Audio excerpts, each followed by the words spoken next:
예, 안녕하세요. 저는 베이커리 오레종의 정웅이라고 합니다.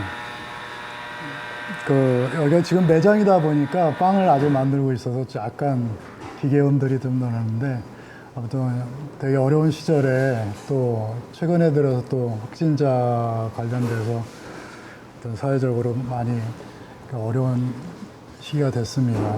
특히나 또 장사라는 어떤 개념에서 요즘 시대에 대하는 어떤 우리들의 태도라든가 이런 것들이 되게 좀 위축이 되어 있고 되게 어려운 상황 같습니다.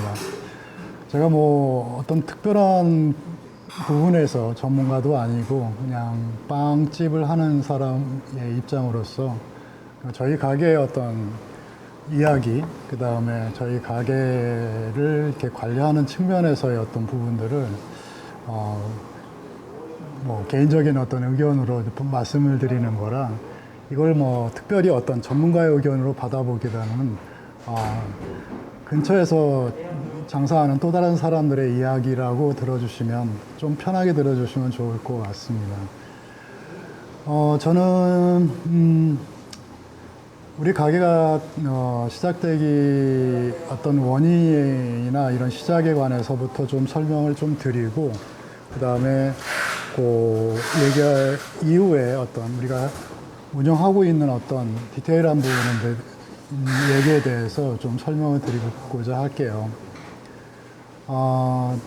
저희 베이커리 오레종은 2004년도에 처음 오픈을 했습니다. 저는 그 전까지는 일반 회사를 다녔던 사람이고요.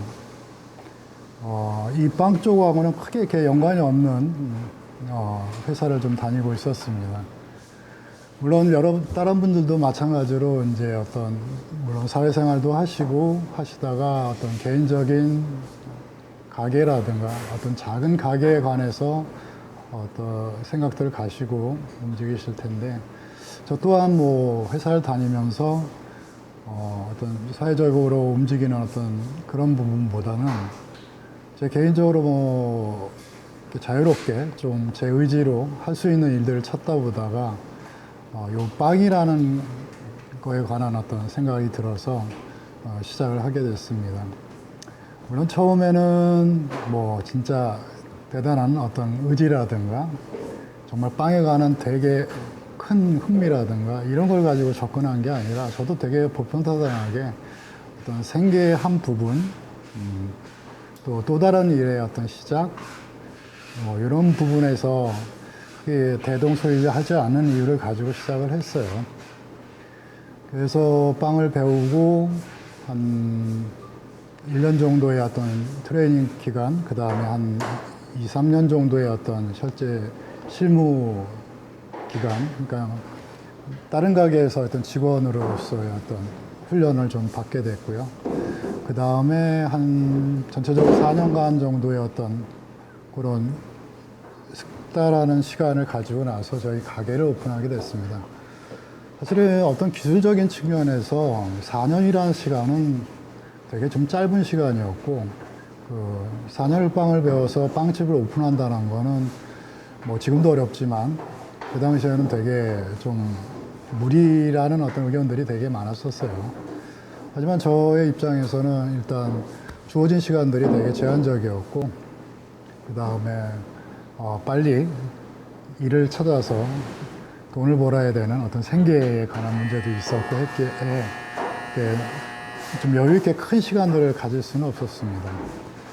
어떤 기본적인 어떤 기술적인 부분들을 습득한 채 오픈을 하게 됐죠. 처음 오픈한 가게는 지금의 어떤 영업장 근처가 아닌 저 경기도 쪽이었습니다. 정확하게는 이제 일산 초입에 있는 행신동이라는 동네였었는데, 작은 동네였었는데, 거기서 이제 첫 가게를 제가 오픈을 하게 됐습니다. 뭐 처음 가게를 오픈하다 보니까 여러 가지 다 처음이었고 생소하고 뭐 이런 부분에 대해서 물론 어려움도 있었지만 기쁨 또한 되게 컸어요. 태어나서 나만의 가게를 갖는다는 어떤 그런 기쁨, 그 다음에 그동안 배웠던 어떤 그 제빵 기술에 관한 거를 이제 비로소 내 의지로 이렇게 손님들한테 내보일 수 있는 어떤 그런 시간이 됐기 때문에 개인적으로 되게 기쁜 마음이 있었습니다. 물론 가게도 되게 이쁘게 잘 처음에 시작했어요. 돈도 많이 들었고. 그래서 이제 가게를 오픈하기 시작해서 영업을 시작하는데, 진짜 그 전까지는 이제 회사에서 월급을 받던 어떤 상황이었고, 그 다음에 지금부터는 제가 손으로 만든 빵에 관한 어떤 판매, 직접적인 손님들한테 판매해서 어떤 수익을 얻는 상황들이 됐죠. 그러니까 그게 그냥 처음에는 되게 맹목적으로 되게 쉬울 줄 알았어요. 빵을 잘 만들어 놓고 그냥 팔면 되지 않을까라는 생각. 근데 정말 힘들더라고요. 가게를 처음 거의 오픈을 할 때는 뭐 주변에 어떤 유동인구라든가 이런 거는 뭐 전혀 해볼 여지도 안 됐고요. 좀 월세가 싼 가게터 정도의 어떤 기준을 가지고 가게를 얻게 됐습니다. 빵을 만들고 이제 판매를 하는 와중에서 처음 오픈할 때는 뭐 새로 생긴 가게니까 이제 동네 분들도 와주시고 하겠는데 그게 채 한 달을 못 가더라고요. 그때 시기쯤이 아마 제 기억으로는 이제 파리바게트라든가 일부 이제 대기업 체인점들이 막 시작하고 막 영업을 시작할 때였는데 그거랑 굉장히 이제 시기적으로 맞아 떨어졌던 것 같아요. 그러니까 기존의 어떤 상황에서 경쟁업체가 굉장히 많이 늘어난 상황이었고 저는 사실 그거에 관한 뭐 생각을 엄두도 못 했었던 시기였습니다. 일단 빵을 팔고 있는데 그 오픈하고 나서 막 몰려오시던 손님들이 한 달이 지나고 두 달 지나고 점점점 반에서 반으로 줄고 이유를 알 수 없었어요. 나 나름대로 뭐 재료도 좋은 거 쓰고 잘 만든다 생각을 했는데 손님은 점점 줄었어요. 그래서 주변에 이제 막 생기기 시작한 다른 빵집들을 이렇게 가보기도 하고 그런 어떤 이유를 못 찾고 있던 차였어요. 물론 이제 처음에는 직원들도 두고 진짜 뭐 옷도 깨끗한 거 비싼 거 입기도 하고 내부 시설도 잘 해놨는데 이제 매일매일 빵 좀 더 파는 거에 집중이 되고 그것마저 이제 안 팔리니까 이제 속도 상하고 이제 그런 나날들이 하루 이틀 계속 진행이 됐고 결국 이제 매출이 안 나오다 보니까 직원들도 조금씩 정말 미안하지만 줄여 나가기 시작했고 결국은 나중에는 어쩔 수 없이 저 혼자 해야 되는 상황이 됐습니다. 물론 이제 그때는 뭐 조금만 어떻게라도 방법을 쓰면 장사가 되겠지 하는 생각도 가지고 있었는데 그게 좀처럼 뭐 머릿속에 떠오르지도 않고 어떤 특별한 방법들 생각이 안 나더라고요. 결국 3년이 조금 지나서 결국 제가 들어갔던 가게의 월세를 못 내게 되는 상황이 됐고 결국 또 그것들이 이제 보증금까지 다 이렇게 줄여나가는 상황이 됐어요. 그래갖고 이제 3년이 좀 넘은 시점에서 결국 결정을 해야 될 시기가 왔더라고요. 흔한 얘기로 이제 가게가 망한 겁니다. 빵을 팔아도 판매가 안 되고, 그 팔아서의 매출이 뭐 월세라든가 재료비를 못 줄 정도의 어떤 성과까지 가니까 더 이상 버티기가 어렵더라고요. 그래서 결정을 했습니다. 가게를 접자. 물론 이제 마음은 나는 이제 그 가게에서 나오는 매출을 가지고 저희 가족들이 먹고 살아야 되는 생활비를 보태야 됐기 때문에 가게를 문을 닫더라도 이제 다른 가게에 어떤 직원으로 들어가서라도 일을 해서 어떤 수익을 좀 내야 되는 어떤 생각까지도 하고 있었죠. 뭐 계산상으로 정리를 해보니까 첫 번째 가게를 그만두는 시점에서 제가 갖고 있는 부채가 1억 원이 좀 넘게 돼 있더라고요. 이제 빵이 안 팔리고 매출이 안 나오는 상황에서 직원들 월급을 줘야 되는 어떤 그런 이유 때문에 흔히 얘기하는 현금 서비스, 카드 돌리기 뭐 이런 것들이 결국 이렇게 쭉 쌓여갖고 가게를 이제 문을 닫은 시점에서 부채만 1억이 넘는 상황이 됐어요. 물론 주변에서 되게 안타까워 하시기도 하는데 저는 의외로 그때는 생각보다 이렇게 실망스럽다고 생각하지는 않았습니다. 물론 내가 첫 번째 했던 가게가 없어져야 되는 상황이었는데 빵을 만드는 어떤 작업 자체가 저한테는 되게 좋은, 늘 갖고 싶은 어떤 하나의 행위였고 그거는 뭐 다른 가게 직원으로 가면서도 충분히 할 수 있는 부분이라 생각했기 때문에 그렇게 이렇게 낙담하는 심정은 아니었어요.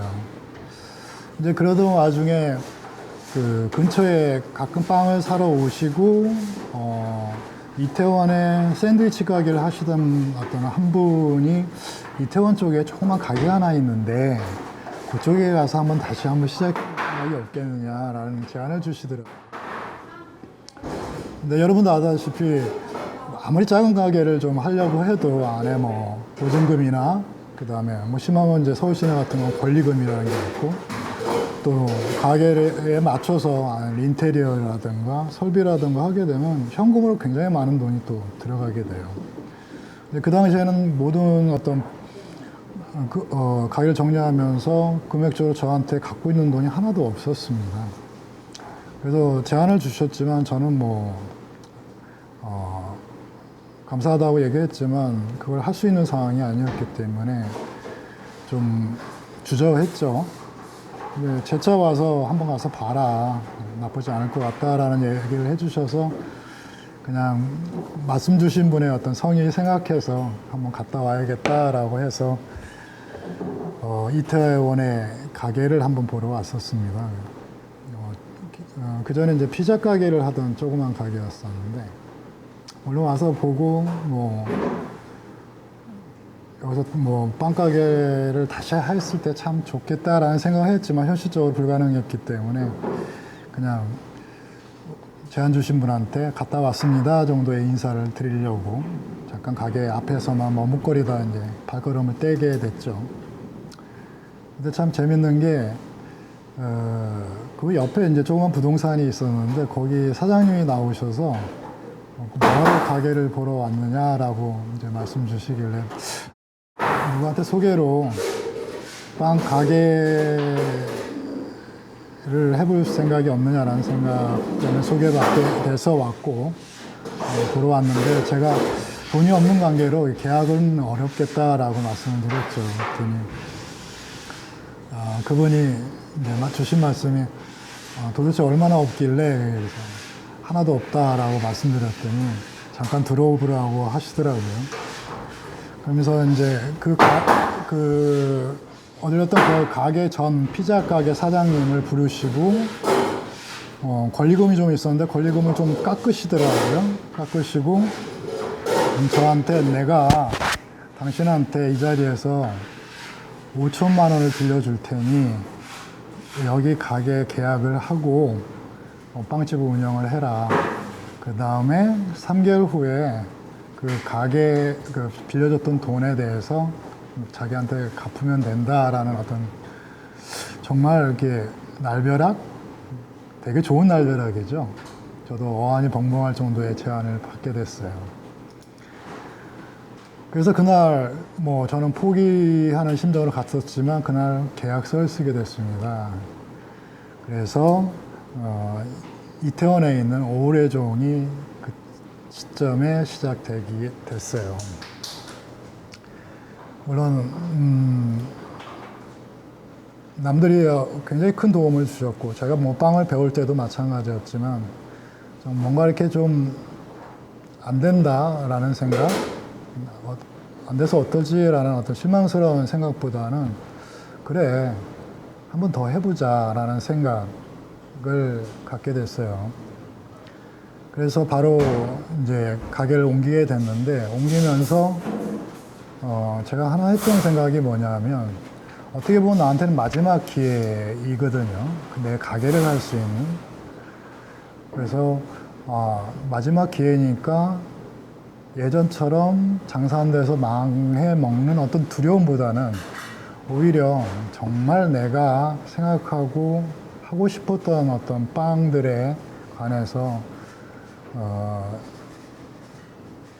내 마음대로 한번 해보자.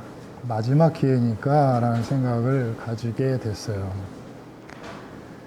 그래서 그런 마음 가지고 이제 가게를 옮기면서 그 전에 했던 그 어떤 빵들의 어떤 품목이라든가 그 다음에 종류라든가 이런 걸 굉장히 과감하게 많이 줄였습니다. 예전에는 한 80종류 정도의 어떤 품목을 갖고 있었는데 이쪽으로 이사하면서 그건 30종류까지 50종류 정도를 줄이고요. 내가 정말 제대로 할 수 있는, 작지만 제대로 할 수 있는 부분에 좀 집중을 하고자 이렇게 품목 조정을 했습니다. 그게 이제 함축되는 어떤 그 빵의 종류라는 게 이게 뭐 달달한 어떤 간식용 빵이 아니라 식빵이라든가 바게트라든가 우리가 흔히 얘기하는 식사용 빵이라고 하는데 그런 계통으로 제가 품목을 조정해서 줄였습니다. 그 다음에 제가 혼자 한다는 생각, 예전에 뭐 직원 두고 했었지만 그 친구들한테 너무 미안해, 그 장사가 안 돼서. 어떤 그런 약간의 걱정된 생각이 들어서 처음부터 내가 혼자 하자라는 생각, 내가 할 수 있는 양에 관해서, 품목에 관해서 결정을 하고 이태원 가게를 오픈을 했죠.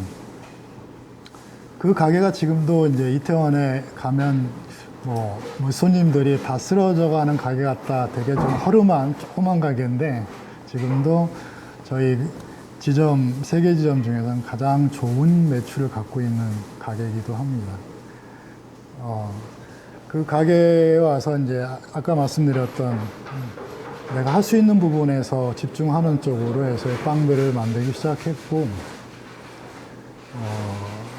물론 처음에 와서도 이태원에 와서도 장사가 안 됐어요. 만든 빵에 관해 한번 100만 원어치를 만들었다 그러면 한 50만 원어치 팔리고 50만 원 정도, 이렇게 비율로 따지면 그렇습니다. 사실은 뭐 어느 날은 뭐 6만 원어치 팔릴 때도 있었고 10만 원어치 팔릴 때도 있었고, 빵집에서 그 정도 매출은 사실 거의 장사가 안 된다고 봐야 되는 매출이거든요. 만든 빵에서 절반 이상을 폐기한다는 거는 결국 수익이 아무것도 없다는 걸 뜻합니다. 근데 제가 처음에 이렇게 가게를 했을 때 잘 안 됐던 어떤 경험들이 있었고 해서 분명히 빵이라는 게 되게 어떤 템포가 되게 좀 느립니다. 만드는 것도 오래 걸리지만 그거에 관해서 이제 손님들이 익숙해지기까지는 꽤 오랜 시간이 필요한 어떤 성격을 갖고 있어요. 그래서 제가 첫 번째 가게 했을 때 어떤 그 경험을 생각해서 일단 팔리든 안 팔리든 꾸준히 그 빵을 만드는 걸로 이렇게 나가게 됐죠. 그 다음에 빵들도 조금은 이제 그 당시에는 좀 익숙치 않았던 좀 딱딱한 빵류, 설탕이나 버터가 안 들어가는, 그 다음에 뭐 새로운 그 발효 방법 중에 천연 효모라는 것들을 이제 사용하게 됐는데, 이게 사실은 그 전에 이제 한국 분들이 보편다당에 드시는 어떤 빵의 식감하고는 굉장히 틀리고 맛도 되게 틀리기 때문에 손님들이 이렇게 쉽게 이렇게 선택되어지는 빵들이 아니었어요. 실제로도 뭐 독일 전통빵이라 그래서 샤워도어라는 빵이 있는데 굉장히 뻑뻑하고 냄새도 꽤 쉽지 않은 이제 빵인데 그걸 이제 저희가 만들어 팔았었거든요. 그걸 사가시고 다시 이제 가져오시는 분, 도저히 못 먹겠다. 이제 반품하시고 욕도 더불어 한가득 또 먹기도 하고 못 먹는 빵 팔아먹는다 이런 식의 그 정도의 어떤 주위 분위기였어요. 제가 만들던 빵들이. 하지만 뭐 개인적으로는 어떤 그런 빵류의 어떤 제작 과정이라든가 만드는 것들이 굉장히 저한테는 흥미를 좀 유발을 했고요. 그런 재미있다는 어떤 그런 것들이 결국 내가 장사가 좀 안 되고 힘드는 상황에서도 이 일을 좀 지속 가능하게 만들어 갈 수 있는 하나의 원동력이 됐습니다. 그렇게 처음 이제 이태원에 와서도 한 2년 정도는 그 빵이 안 팔리는 상황이었고요. 이제 그러다가 어느 날, 정말 어느 날 갑자기였습니다. 전날까지 반이나 남았던 빵이 어느 날 다 나갔어요. 저도 이유를, 지금도 그 이유에 대해서 명확하게 대답을 못 하는데, 측측건데,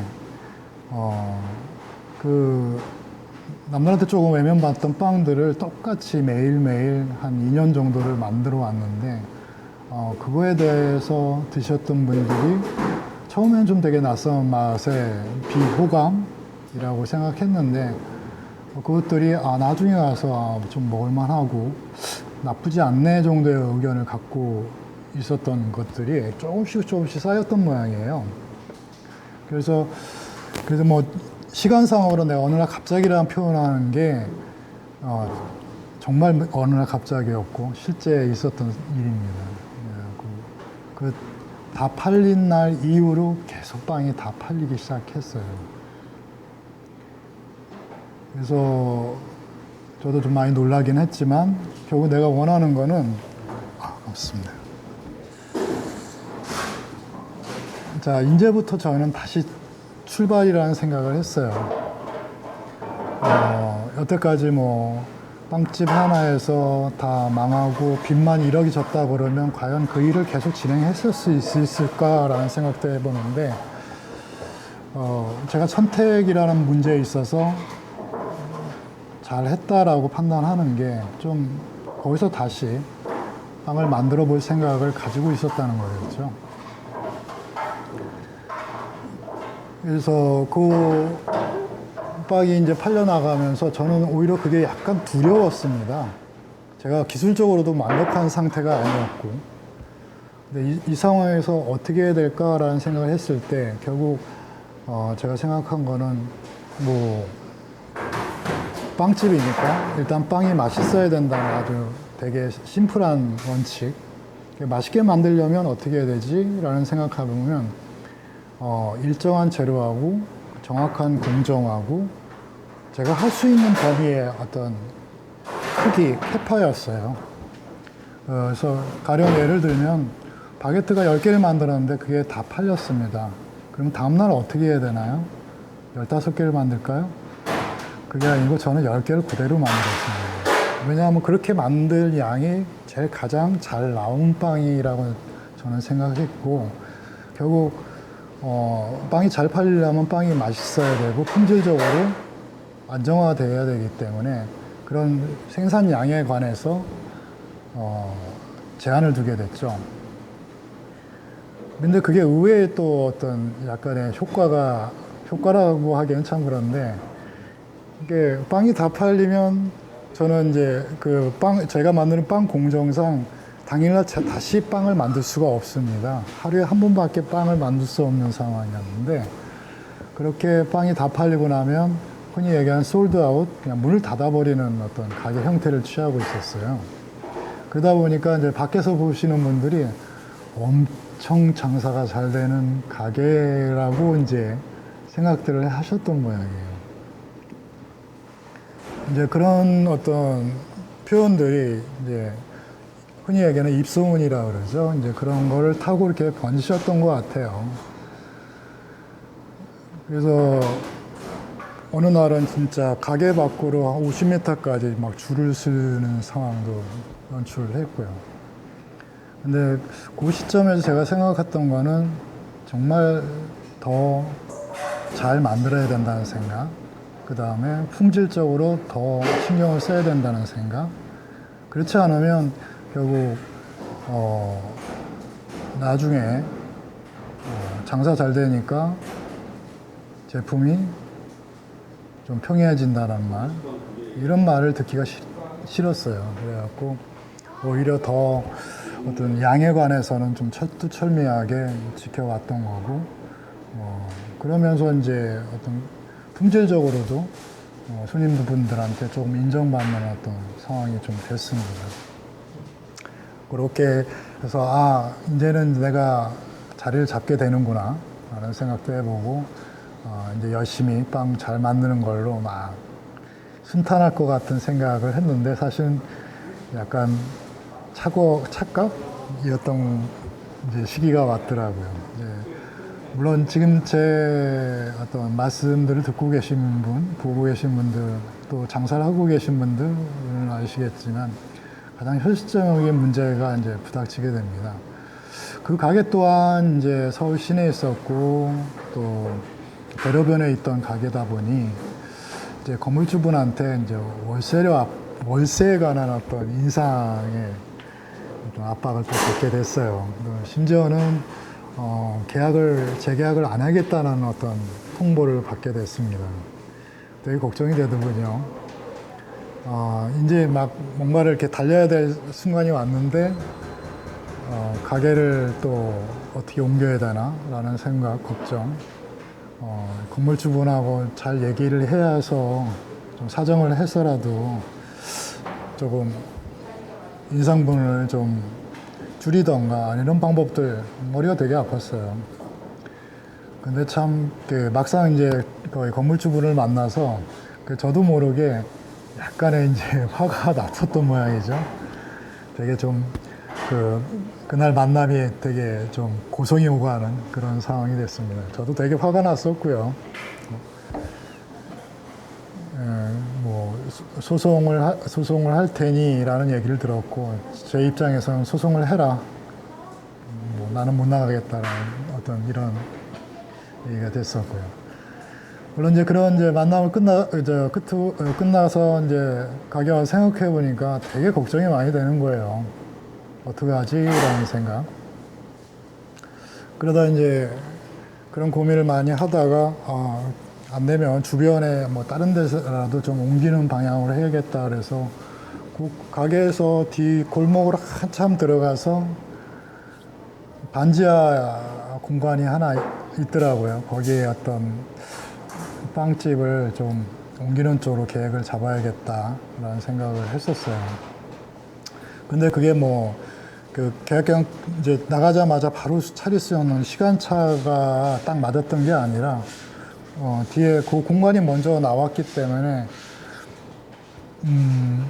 좀 무리되지만 그 가게를 또 하나를 계약을 했습니다. 그러니까 그 순간 저는 이제 가게가 두 개가 됐던 거죠. 그래서 첫 번째 가게에서 어떤 그런 분쟁에 대비해서 이제 그 두 번째 가게를 만들어 놓고 준비를 했습니다. 근데 그 첫 번째 가게의 어떤 그런 분들이 좀 시간이 좀 길어지더라고요. 그래서 그 두 번째 가게에서도 이제 오븐을 갖다 놓고 장비를 갖다 놓고 또 빵을 만들어서, 왜냐면 거기도 월세를 내줘야 되기 때문에, 그래서 순식간에 가게가 두 개가 돼버렸어요. 근데 참 아이러니하게도 그 첫 번째 가게 이제 건물주분이 자기의 어떤 그 제안을 이렇게 거둬들이시더라고요. 그러니까 그냥 장사해라, 조금만 월세 올려, 이런 상황이 또 돼버렸어요. 그래서 본인이 의도치 않게 순간 이제 가게가 두 개가 이제 된 상황이죠. 그래서 그때 또 이제 걱정이 되는 거예요. 그 가게 두 개에 대한 월세, 관리금 이런 거에 관한. 그래서 두 가게를 똑같이 하는 게 아니라, 이왕 할 거면 그래서 같은 어떤 빵 스타일을 하는데 그 두 번째 가게는 좀 더 다른 종류의 빵을 하자라고 해서 빵을 만들기 시작했습니다. 그래서 저희 2호점이 그때 그렇게 탄생하게 된 거예요. 두 번째 가게가 탄생하게 돼서 똑같은 빵을 만든 게 아니라, 이쪽 빵하고 어떤 성격이나 어떤 스타일 면은 비슷한데 좀 더 다른 빵들을 그쪽에서 만들게 됐고, 그래서 전체적인 어떤 빵 아이템이 굉장히 좀 확대가 됐습니다.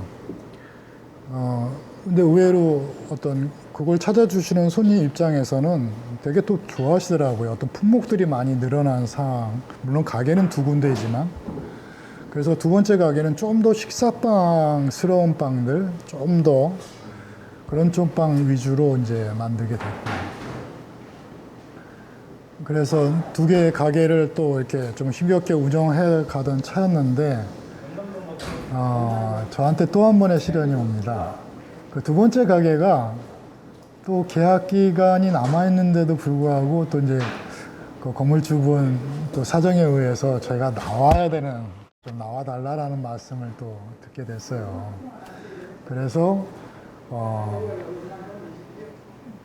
지금 제가 이렇게 여러분들한테 화면을 보여드리고 있는 이 공간에 그 2호점 두 번째 생겼던 가게를 옮기게 됐습니다. 물론 바로 옆에 근처에 있어요. 네, 여기는 굉장히 좀 그 빵가게 치고는 그 면적이 되게 큽니다. 되게 크고 월세 또한 되게 비싸요. 근데 그 당시 상황은 나가라고 하는데 그 오븐이나 장비를 어디다 둘 데도 없고 이런 상황이었기 때문에 월세가 좀 비싸더라도 빨리 장비를 옮겨서 빵을 제작해 줘야 되는 어떤 급한 상황이 됐어요. 그래서 비싼 월세 감수하고라도 요 가게를 또 한 번 옮기게 됐습니다. 참 부침이 많죠. 자, 여기서 이제 또 새로운 2호점 가게에서 또 빵을 만들고 이제 판매를 하기 시작했는데, 그쯤에서 저한테 굉장히 조금 좋은 제안이 또 들어왔습니다. 저희 3호점에 관한 얘기입니다. 세 번째 가게인데, 영등포 타임스퀘어 쪽에 있는, 타임스퀘어 그 에리어 안에 있는 오래된 그 창고 같은 건물에 이제 저희 3호점이 요 두 번째 가게 오픈하면서 바로 또 연결이 돼서 거기서 세 번째 가게를 또 오픈하게 됐습니다. 굉장히 좀 이렇게 부담스럽지 않은 제안을 또 그 세 번째 가게 건물주 쪽에서 주셨기 때문에 되게 그나마 좀 어렵지 않게 세 번째 가게를 만들 수 있게 됐죠. 세 번째 가게는 굉장히 한 100평 정도의 면적을 갖고 있고, 빵집 하나로 쓰기에는 너무 큰 공간이라 커피를 하는 아주 친한 친구가 있었어요. 그 친구하고 콜라보레이션을 하게 됩니다. 그래서 한쪽에는 빵을 팔고 한쪽에는 커피를 파는 그런 모양새를 갖춘 가게를 그 당시에 하게 됐습니다. 지금부터 한 6년 전 일이네요. 그래서 제가 현재는 이태원 한남동 지역에 가게가 1호점, 2호점이 있고 영등포 타임스퀘어에 3호점 3개의 가게를 꾸려나가고 있습니다. 이게 뭐 개인적인 얘기를 이렇게 말씀드리면 저게 무슨 상황일까 잘 공감이 안 되는 부분도 있으셨을 거고 한데, 제가 이렇게 쭉 말씀드렸던 이유가 제가 처음 가게를 시작하면서의 어떤 히스토리, 역사에 관한 걸 이렇게 좀 말씀을 드리고, 그 다음에 곧 다음 차 때 제가 말씀드릴 내용이긴 한데, 그 세 개의 가게를 어떻게 운영해 가는 부분에 어떤 조금은 좀 자세하고 그런 부분을 설명드리기 위한 어떤 미리 말씀드린 배경에 관한 얘기입니다.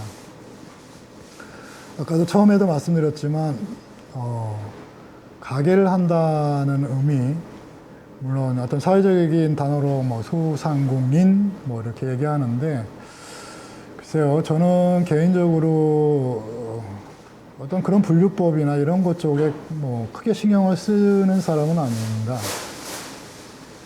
때로는 내가 어렵고 힘드니까 주변에서 날 좀 알아주고 좀 도움을 주면 좋겠다라는 생각도 들겠지만,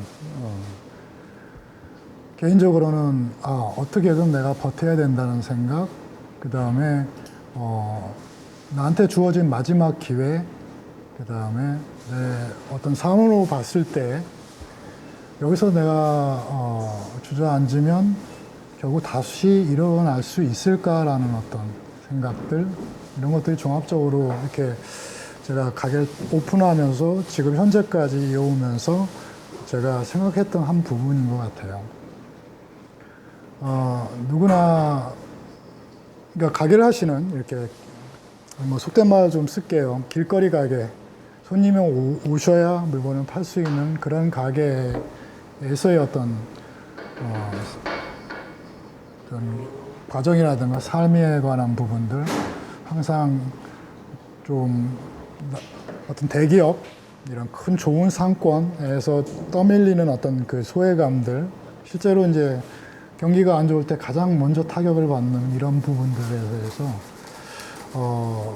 모든 분들이 다 어떤 실망스러운 생각만 한다 그러면 결국 자기가 원했던 작은 빵집, 작은 카페, 작은 어떤 그 공간들에 대해서 모두 포기해야 되는 어떤 전반적인 상황이 되지 않을까 싶어요. 하지만 거기서 조금만 좀 더 버티고 좀 더 긍정적인 생각을 한다 그러면 어려운 상황들 한 번씩 넘어가면서 뭔가 이렇게 단단해지는 느낌들이 있거든요. 그런 부분에서 제가 여러분들한테 조금 나누고 싶은 그런 내용이었습니다. 자, 그러면 제가 지금까지 어떤 베이커리 오레종의 이렇게 시간적인 어떤 변화를 좀 말씀을 드렸고요. 이제 두 번째로 현재 가게를 운영하는 부분에서의 어떤 부분들을 좀 정리해서 말씀을 드리려고 합니다.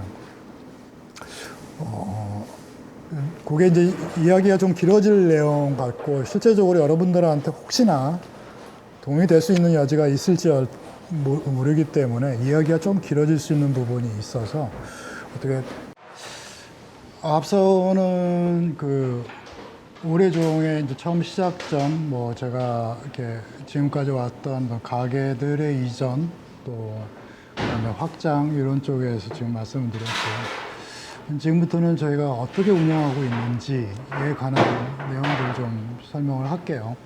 현재 가게는 3개의 가게가 돼 있고요. 저희는 단순하게 1호점, 2호점, 3호점이라고 붙입니다. 가게마다 만드는 빵의 종류나 형태는 좀 틀립니다.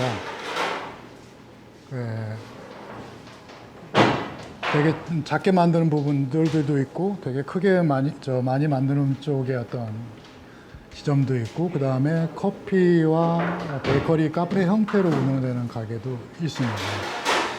저희가 실제 이렇게 운영하면서 제 개인적으로나 실제로도 제일 중요한 부분들이 거기서 빵을 만드는 사람들이에요. 그래서 직원들에 관한 어떤 구성이라든가 그 다음에 교육이라든가 이런 부분들에 굉장히 초점을 맞추고 있는 편입니다. 우선 이제 구성 요인 인원들에 관한 어떤 말씀을 드릴게요. 저희가 전체적으로 현재는 한 20명의 어떤 그 빵을 만드는 전문 베이커로만 구성이 되어 있습니다. 저희 가게의 특징 중에 하나가 3호점은 이제 커피를 파는 음료하고 같이 하는 어떤 카페 형태이기 때문에 기본 테이블 서비스가 있긴 하는데 저희가 기본적으로는 테이크아웃용 빵만 만드는 어떤 그런 가게 형태를 취하고 있습니다. 거기서의 인원 구성은 실제로 따로 전문 캐셔라든가 판매 직원, 그다음에 매장 관리 인원이 따로 없고 20명 전원이 전문 베이커로만 구성이 되어 있습니다.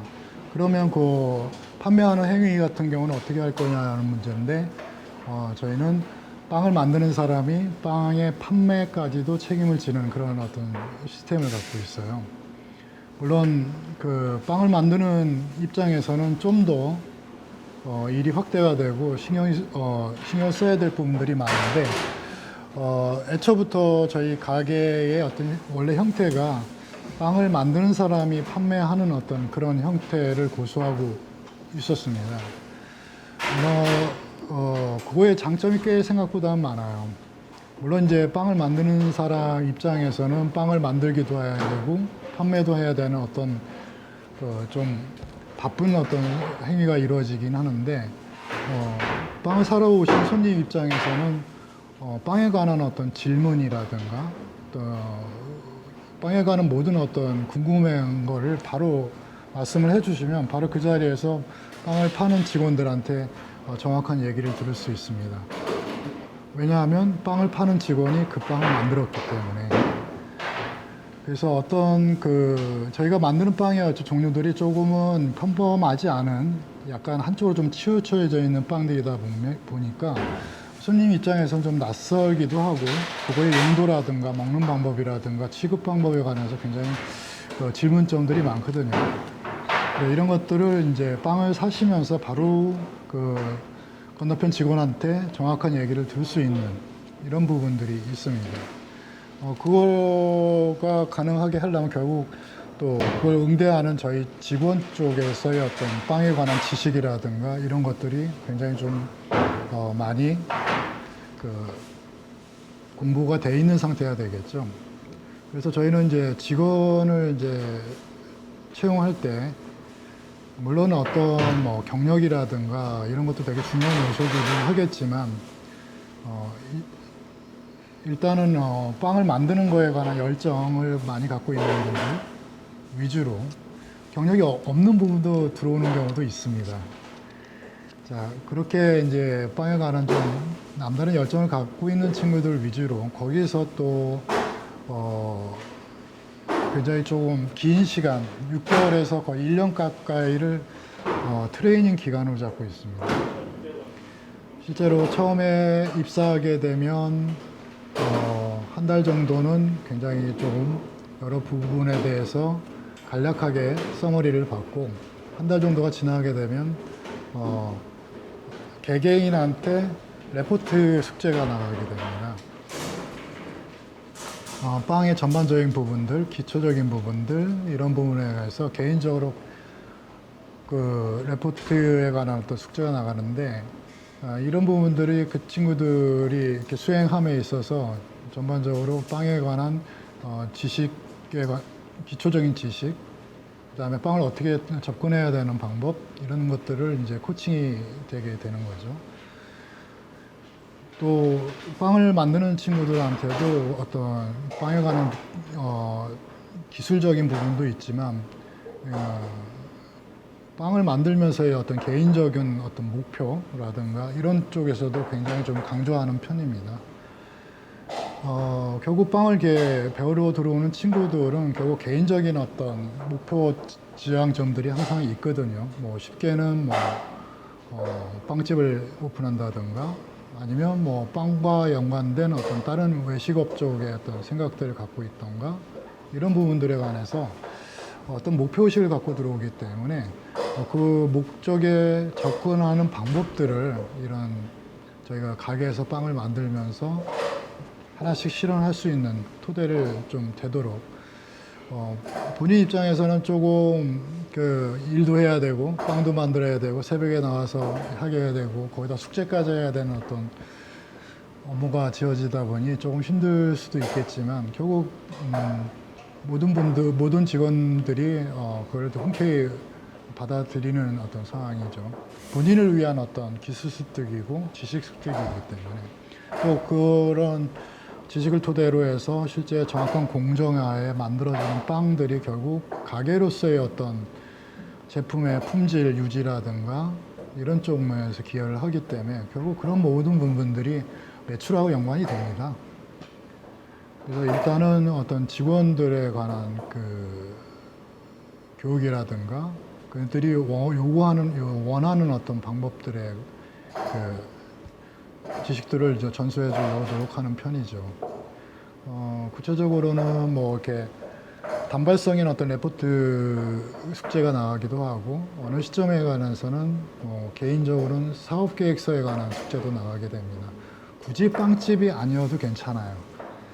그러니까 본인들이 생각하는 어떤 미래에 관한 어떤 계획들을 구체화시키라는 어떤 목적하에 사업계획서라는 어떤 숙제도 나가게 됩니다. 그 다음에 그 중간중간에 어떤 그런 부분들을 종합해서 이 친구들한테 좀 더 개별적으로 맞는 어떤 빵의 제작 방법이라든가 본인들이 개인적으로 좀 선호하는 어떤 빵류에 관한 어떤 자료라든가 이런 것들을 제가 따로 취합을 해서 전달을 해주는 이런 그런 과정들을 거칩니다. 결국 뭐 좀 감성적인 얘기가 될 수는 있겠지만 결국 빵을 만드는 사람들의 어떤 컨디션이 되게 중요한 거거든요. 뭐 모든 부분에서 마찬가지겠지만 하기 싫어서 하는 일들하고 하고 싶어서 하는 일들의 차이는 결국 결과물에서 굉장히 크게 작용을 하게 됩니다.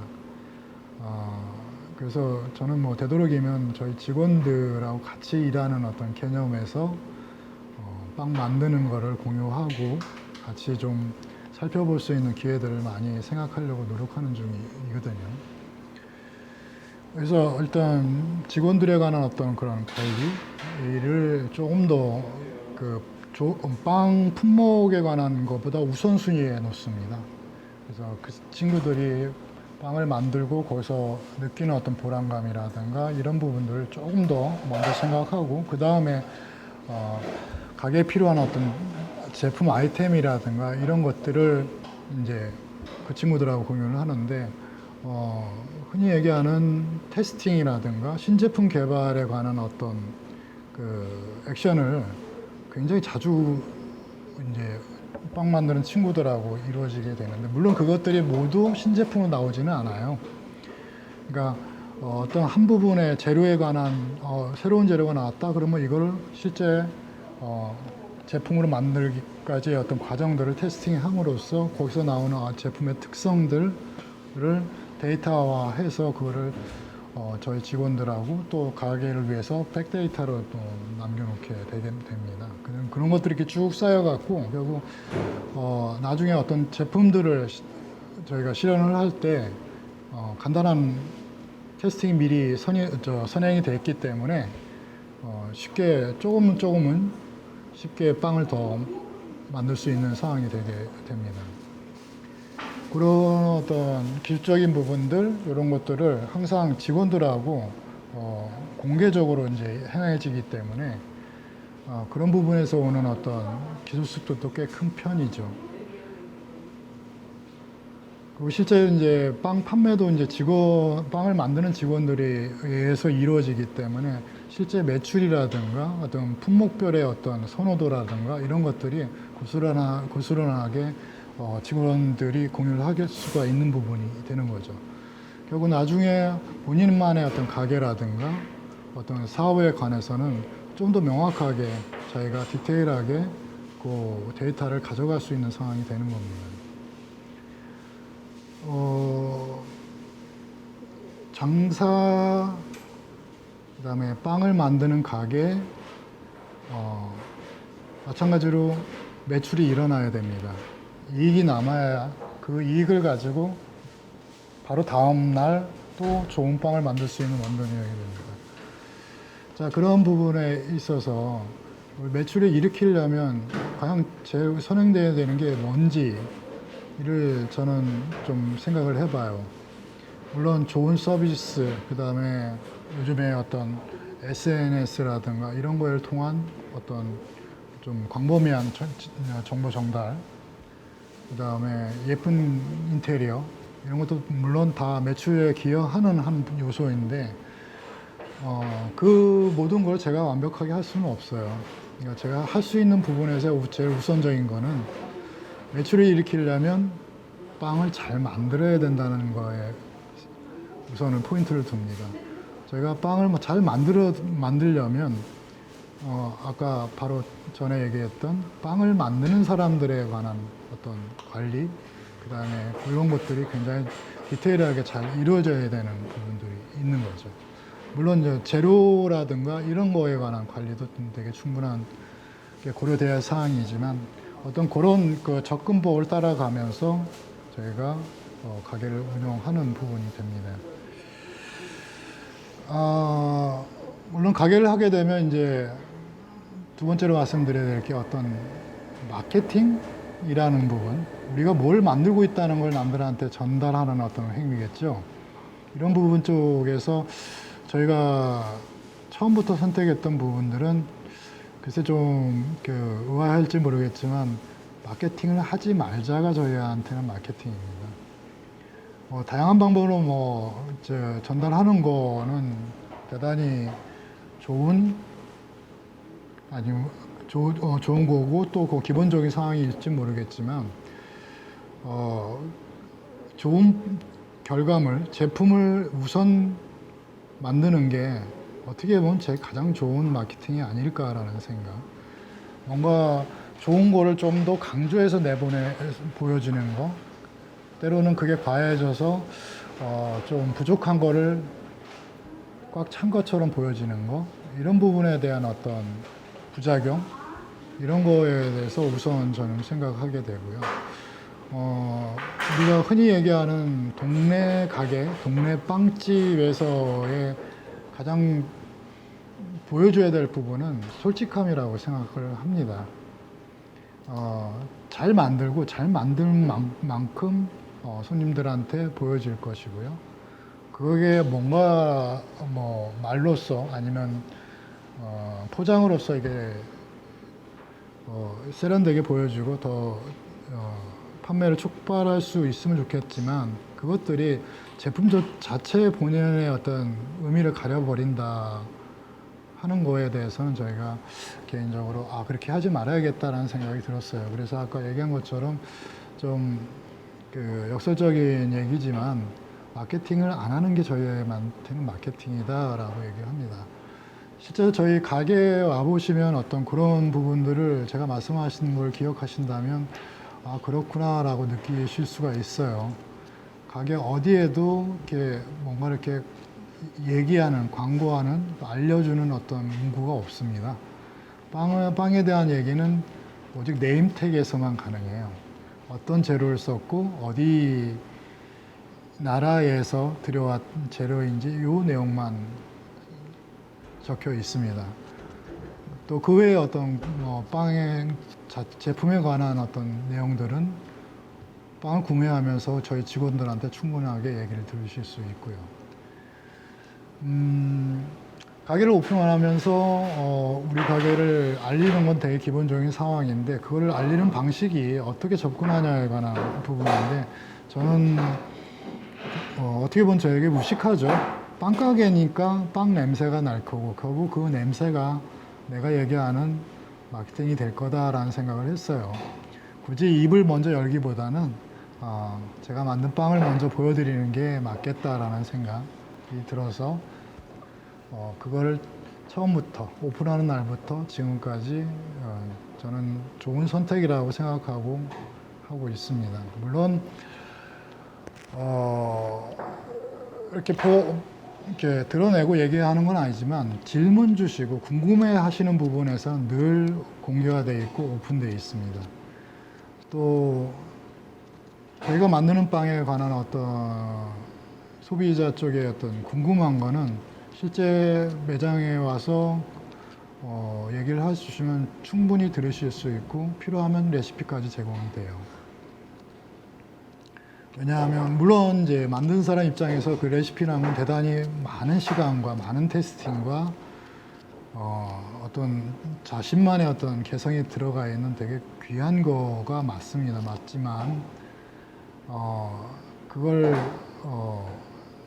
나의 것만으로 어떤 다 가다둘 건 아니고 다른 사람들한테 알려드려서 어떻게 보면 그걸 받으신 분들이 제가 만든 빵보다 더 잘 만드실 수도 있고 더 많이 잘 이해하실 수도 있는 부분들 이런 부분들이 충분히 있기 때문에 그걸 그렇게 공들여서 만들었지만 굳이 그걸 갖다가 갖춰진 정보로 생각하지는 않습니다. 필요하시는 부분들을 항상 솔직하게 보여드리고 얘기하고 하는 부분들이 물론 이제 빵을 사면서의 어떤 제품에 관한 느낌도 있겠지만 어떤 그런 소통들이 또 밖에서 계신 분들 입장에서는 굉장히 조금 좋은 어떤 보여지는 모습으로 보였던 것 같아요. 그래서 어제도 하나의 인터뷰 건이 있었는데 빵을 만드는 데 원칙에 관해서 질문이 왔었는데 그 원칙이 제가 앞서 말한 솔직함입니다. 솔직하게 빵을 만들고 솔직하게 빵을 팔고 솔직하게 빵을 얘기한다에 관한 원칙입니다. 이제 그런 것들이 보고 들으시는 분들 입장에서 나쁘지 않았던 것 같아요. 되게 긍정적으로 말씀해 주시고 좋은 얘기를 많이 해 주시는 걸 보니 먼저 이렇게 보여드리지 않아도 좋은 하나의 마케팅, 그러니까 내가 하고 있는 그 작업이라든가 공정 자체가 그분들한테는 보여지는 좋은 것일 수 있다라는 생각이 듭니다. 그래서 이제 광고라든가 마케팅에 관한 어떤 각인에서 시행되는 거는 없습니다, 사실은. 그래서 그런 쪽에 관한 얘기를 글쎄요, 다른 분들은 그건 니네 가게니까 그렇게 얘기하겠지라고 할 수 있겠지만 저는 광고자나 마케팅이 나쁘다고 얘기하는 건 절대 아니고요. 저희 나름의 어떤 마케팅이라고 굳이 얘기를 한다 그러면 저희는 그런 방식으로 지금 얘기를 하고 있다라고 하는 겁니다. 그 다음에 세 번째로 말씀드릴게요. 저희가 만드는 빵의 품목에 관한 얘기를 하고 싶어요. 아까 초반에도 시스토리 얘기할 때 말씀드리겠지만 저희 빵집 같은 경우는 그 많은 빵 종류 중에서 식사빵이라는 어떤 개념을 가지고 운영을 합니다. 식사빵이라는 게 배고플 때 먹는 빵이 식사빵 아니야 라는 맞는 말이기도 하고요. 근데 이제 제가 생각하는 식사빵은 빵하고 그 외에 다른 음식들하고 같이 먹을 수 있는 빵. 그러니까 우리가 식사를 할 때 밥을 넣고 국을 넣고 여러 반찬을 넣고 식사하듯이 그런 상차림 중에 약간 밥에 해당하는 빵이 저희는 개인적으로 식사빵이라는 개념이라고 얘기합니다. 또 오래종에서 만드는 빵들을 이제 그런 쪽의 목적에 부합하게끔 빵을 만들고 있고요. 그래서 때로 처음 와보시는 분들은 빵들이 크고 가격도 그렇게 비싸지는 않아서 좋은데 좀 맹탕스럽고 속에 별로 들어있는 것도 별로 없고 이런 경우가 있다라고 이제 표현을 하시는 게 다른 음식하고의 어떤 그 매칭이라든가 이런 걸 생각해서 만들다 보니 빵들이 조금 그런 형태로 움직이게 됩니다. 그 다음에 아까 얘기한 식사빵, 밥 같은 빵이다 보니까 그 밥이 우리가 먹을 때 짜거나 달면 좀 다른 식사로 하기가 좀 그렇죠. 빵도 마찬가지로 너무 임팩트가 강하거나 맛이 강하면 식사빵으로서의 어떤 목적에 부합이 되지가 않습니다. 그래서 재료적인 측면에서 저희가 버터라든가 설탕이라든가 어떤 단맛을 내는 재료들을 많이 사용하지를 않습니다. 구체적인 비율로 보면 저희가 만드는 빵의 한 80%는 설탕하고 버터가 안 들어갑니다. 자, 이렇게 어떤 맛에 관한 거를 잡다 보니까 그 공정이 이제 변화가 오는데 우리가 버터라든가 설탕을 안 넣게 되면 빵 공정이 굉장히 길어지게 돼요. 그 이유는 뭐냐면 버터나 설탕이 나쁜 재료가 아니라 빵을 만드는데 빵을 일정하게 이렇게 발효를 시켜주는데 굉장히 중요한 재료들이에요. 근데 이걸 맛 때문에 거기서 제외시키다 보니 그 발효라든가 공정에 기여하는 거가 빠지게 되거든요. 그래서 시간이 굉장히 길어지는 겁니다. 실제로 오래종에서 만드는 제품들은 전부 제작 시간만 따지게 된다면 24시간이 넘어가요. 그렇기 때문에 저희가 오래종 매장에서 보시는 빵들은 전부 계획 생산을 하게 되는 빵들입니다. 또 더불어 하루에 한 번밖에 만들 수 없는 빵이기도 하고요. 그래서 빵이 다 팔리면 솔드아웃이 되는 이유가 거기에 있습니다. 그래서 이제 어떤 품목적인 부분, 공정적인 측면에서 봤을 때 식사빵이라는 어떤 개념을 가지고 가는 공정법, 재료 선택 이런 것들이 따라오기 때문에 다른 이런 점에서 다른 가게하고 약간 차별성이 되는 것 같아요. 그게 뭐 장점이 될 수도 있지만 단점이 될 수도 있죠.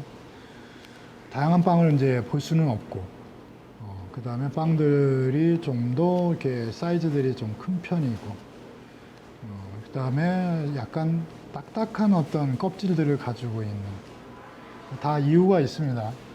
껍질이 딱딱해지는 이유는 저희가 설탕 버터를 안 넣기 때문에 빵 내부가 되게 드라이하게 되는 경우가 있는데 그걸 공정상으로 부드럽게 만드는 공정 중에 하나가 오븐에서 뜨거운 스팀을 분사하면서 빵을 굽게 돼요.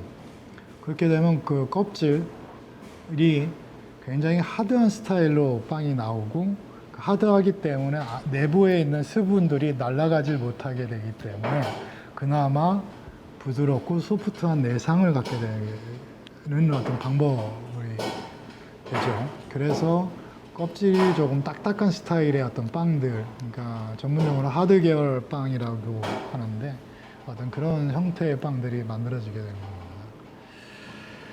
그러니까 저희가 목표로 한 어떤 식사빵의 카테고리 안에서 저희가 여러 가지 빵들을 만드는데 어떤 공정들 부분들이 그렇게 된다는 얘기를 하는 거고요. 그러다 보니 빵 하나가 나오기까지는 24시간 이상, 뭐 길게는 뭐 보름까지 걸리는 빵도 있고요.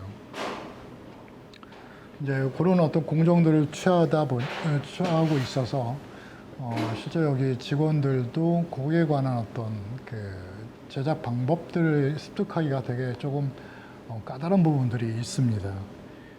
하여튼 뭐 아까 말씀드린 대로 빵이 잘 팔리려면 빵이 맛있어야 되고 그 맛있는 빵을 만들기 위해서는 우리가 해야 될 지금 당장의 일은 정말 정성 들여서 빵을 만들고 하는 부분들이라는 거죠.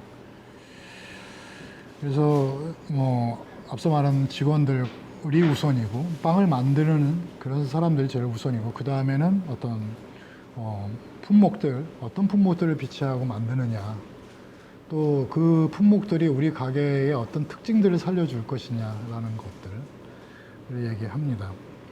자, 이렇게 이제 만들어진 빵들이 이태원에 처음에 왔던 뭐 10여 년 전 처음에는 뭐 맛도 없다, 딱딱하다 이런 어떤 평들에서 어떻게 보면 저희가 의도치는 않았지만 운이 좋았던 것 같아요. 어떤 시절이 그때 상대부터 뭔가 이렇게 좀 더 건강한 축의 측면들이나 식단이라든가 이런 부분들에 관심이 좀 많이 쏟아졌었고 또 이제 사회적으로도 어떤 뭐 예전부터 많이 진행된 거지만 핵가족화되고 그 다음에 나홀로 사는 분들이 증가하다 보니 어떤 식사에 관한 개념들이 좀 많이 바뀌게 됐고요. 어떤 간편 식사의 대명사라고 하는 빵들이 좀 주목을 받게 됐고 또 그 빵들 먹는 과정에서의 어떤 건강함이라든가 이런 걸 또 추구하다 보니 좀 더 달지 않은 빵들 위주, 그 다음에 이런 빵들의 위주 것들이 이제 주목을 받게 됐죠. 이제 그게 이제 오래종에서 만드는 빵들하고 어떤 우연찮게도 매칭이 잘 됐던 것 같아요. 그래서 저희가 만드는 빵들이 판매가 늘어나고 거기에 따라서 저희도 또 좀 더 새로운 어떤 빵들을 더 만들 수 있게 됐고 이런 좋은 연결고리가 됐던 것 같습니다.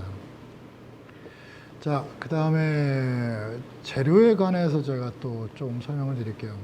저희가 이렇게 저희 매장에 오시면 어떤 색깔들이나 빵들이 일단 이제 손님들의 말씀들이 건강해 보이는 빵집이네라고 얘기를 하세요. 저희가 개인적으로 저희가 만드는 빵하고 건강하고는 연결시켜서 말씀드리질 않습니다. 그러니까 뭐 속된 말로 빵 먹어서 건강해진다면 제가 왜 팔겠어요? 제가 다 먹지. 자, 일단은 음식입니다. 한 끼 넉넉하게 먹을 수 있는 음식이고요. 그 다음에 먹어서 소화 잘 되는 기분 좋은 그 음식의 한 부분이라고 생각해요. 결국 건강이라는 것도 여러 음식들을 맛있게 잘 드시고 소화 잘 되고 이런 거에 관한 일련의 과정이지 뭘 하나를 잘 먹었다고 해서 되어지는 게 건강은 아니라고 생각합니다. 그리고 손님들한테도 적극적인 부분에서는 그건 설명을 드려요. 물론 자기가 한 예입니다. 뭐 당뇨병을 앓고 있거나 자기 지인 중에 당뇨가 있으신 분이 있는데 호밀 100%, 통밀 100%를 먹으면 괜찮지 않느냐라고 하시는데 모든 재료에는 당이 다 들어 있습니다. 흔히 얘기하는 우리가 설탕을 안 넣었을 뿐이지 재료 자체에는 다 당들이 들어 있기 때문에 그걸 의학적으로 저희가 명확하게 드셔야 된다, 안 드셔야 된다 말씀을 못 드려요. 혹 병원에서 밀가루 음식 먹지 말라고 하시면 그건 안 드시면 맞습니다. 제가 알고 있는 한으로는 어떤 병원 치료라든가 약물 투여라는 거 같이 하실 때 밀가루 음식을 같이 드시게 되면 그 약 성분을 좀 방해를 하게 돼요. 그 밀가루 음식들이 흡수하는 부분에서. 그래서 병원이나 의사분들이 밀가루 음식 잠깐 드시지 말라고 하시는 건 꼭 지키시는 게 좋습니다. 그 다음에 당뇨라든가 어떤 특이 기질이 갖고 계신 분들 입장에서는 그 또한 어떤 전문 의사분들의 소견에 의해서 먹지 말라라고 하시면 안 드시는 게 좋고요. 그러니까 빵을 만드는 사람 입장에서는 명확하게 그게 건강에 좋다 나쁘다 절대 얘기할 수 없는 부분입니다. 그러니까 그러면 어떻게 먹느냐라는 질문을 주시는데 일단 드시고 기분 좋게 소화가 잘 되시고 그 다음에 2, 3일 지나서도 그거에 대한 뭐 특별한 탈이 없으시다고 하면은 빵을 드셔도 된다라고 말씀을 드려요. 자, 재료 얘기를 하다 왜 이제 그런 얘기를 드렸냐면 저희가 재료들을 여러 가지 쓰는데 특히 이제 밀가루 종류 같은 경우는 좀 다양하게 쓰는 편입니다. 뭐 하얀 밀가루도 뭐 종류가 여러 가지가 있죠. 뭐 강력분이라는 것도 있고 중력분이라는 것도 있고 박력분이라는 것도 있고 그 다음에 뭐 밀을 껍질째 가른 통밀이라는 밀가루도 있고 품종이 굉장히 좀 다른 밀인데 굉장히 회색 빛깔이 나는 호밀이라는 것도 있고요. 사실 밀가루 종류는 굉장히 많습니다. 그런 걸 뭐 다양하게 쓸 수 있는 환경이 되면 좋은데 일단은 저희가 만들고 있는 품목에 적합한 밀가루들을 선택하다 보니까 이제 현재는 뭐 6, 7가지의 밀가루를 사용하고 있어요. 자, 밀가루 중에서도 이제 유기농이라는 밀가루가 있고 뭐 최근 우리나라에서 있는 우리밀이라는 것들이 있는데 저희 가게에서는 유기농하고 우리밀을 사용하지 않습니다. 그 다음에 뭐 바게트나 이런 하드 계열 만들 때 프랑스 밀가루, 뭐 일본 밀가루 하는데 그런 수입 밀가루 현재는 사용하고 있지 않고요. 자, 수입과 국내산의 차이 밀가루 같은 경우는 밀가루 원명은 전부 수입을 하고 있습니다. 그래서 완벽한 국산이라고 하기가 어려워요. 저희가 쓰고 있는 밀가루는 북미산 원맥을 들여다가 밀가루라는 회사에서 재분을 하게 되겠죠. 그래서 마트나 이런 데 가면 강력분, 중력분 있는 것들, 국산이라고 하는 것들은 다 그런 밀가루입니다. 저희가 쓰는 밀가루가 바로 그 밀가루예요. 동네 마트나 이런 데 가시면 바로 구할 수 있는 다 그런 밀가루만 사용합니다. 이유가 뭐냐라는 질문 하시겠죠. 그러면 제가 얘기하는 거는 저희가 일정한 어떤 식사빵이라는 특징 때문에 일정한 품질을 갖고 매일매일 만들어줘야 되는 게 되게 저희 오래종에서 굉장히 중요시하는 부분입니다. 일정한 품질을 주려고 하면 그 밀가루가 굉장히 일정한 품질을 갖고 있어야 돼요. 그러려고 그러면 가장 프레시하고 일정한 품질을 만드는 거는 결국 우리나라 밀가루 회사에서 재분해서 판매하는 밀가루를 쓰는 게 가장 좋습니다. 저희 입장에서는. 그래서 그 밀가루를 가지고 저희가 저희만의 방식으로 어떤 빵을 만들 때 기본적인 어떤 도화지 같은 역할을 하기 때문에 저희 색을 입히기가 되게 좋은 거죠.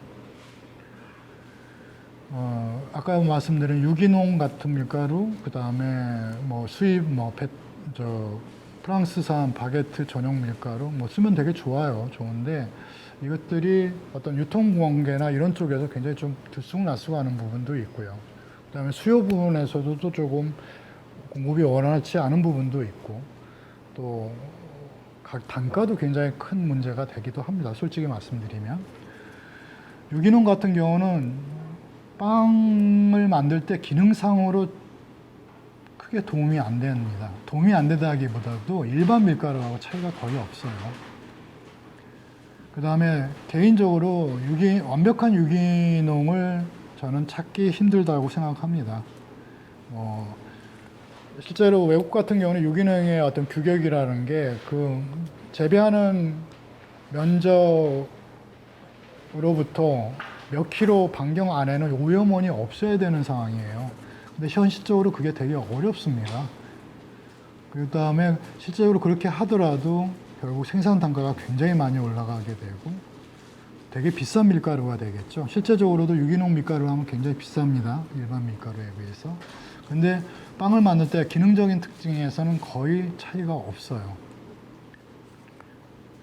그런 부분으로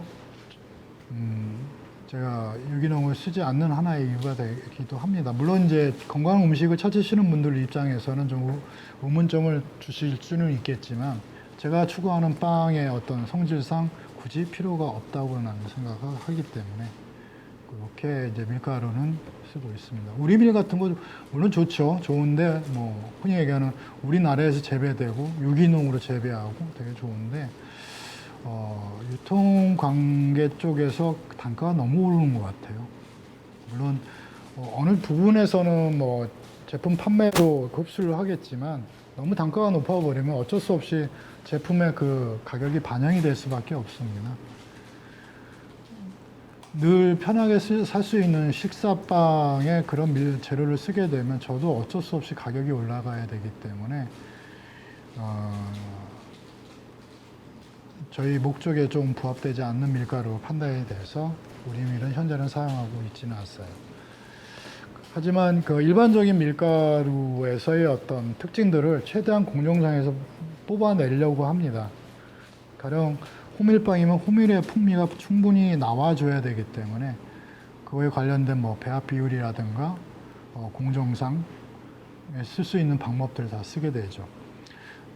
최근 뭐 빵집들의 어떤 한 이슈 중에 하나가 뭐 천연 효모라는 것이 있는데 이게 또한 모르겠어요. 제가 보기에는 조금 너무 드시는 분들도 그렇고 만드시는 분들도 그렇고 약간 과장이 되는 것 같아요.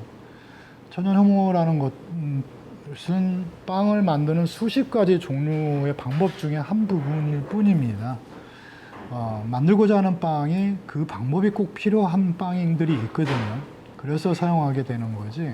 천연효모라는 것들이 하나의 어떤 마케팅의 수단이라든가 그걸로 만들었으니까 무조건 좋은 빵 이런 개념은 제가 맞지 않는다고 생각합니다.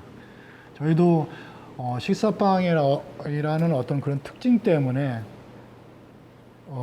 천연효모를 사용하고 있는 거지 천연효모를 만들었기 때문에 좋은 빵이라는 어떤 개념은 맞지 않는다고 생각해요. 자, 호밀이 많이 들어가는 빵들은 일반적인 그 제빵법으로 만드는 것보다는 천연효모 방법을 쓰는 게 훨씬 더 먹기도 좋고 맛도 좀 잘 납니다.